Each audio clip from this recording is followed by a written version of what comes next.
As dawn broke over a new Tripoli, the former Gaddafi stronghold of Bablazia was deserted. The rebels who had invaded and ransacked it the night before had left.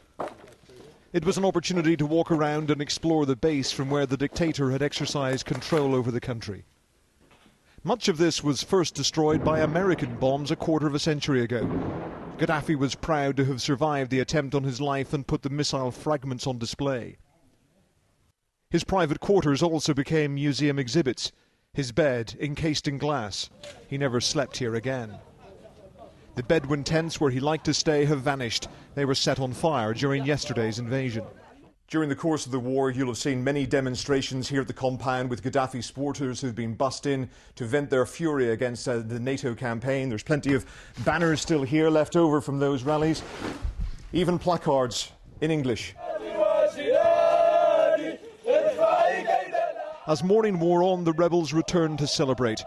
With no sign of Gaddafi and no grave to dance on, the symbols of his rule became renewed targets. This massive compound was off limits to ordinary Libyans.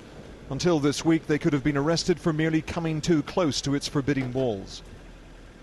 They'd been built to withstand blasts, with wood chippings in the concrete to absorb the impact.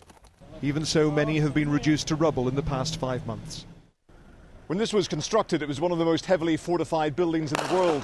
It was never going to be a match for NATO's precision targeting, but nor was it any defence against poorly equipped but highly motivated rebels.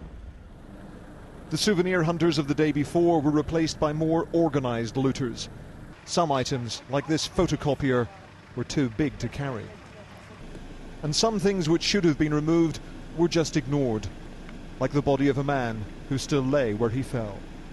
Ian Woods, Sky News, in Gaddafi's compound in Tripoli.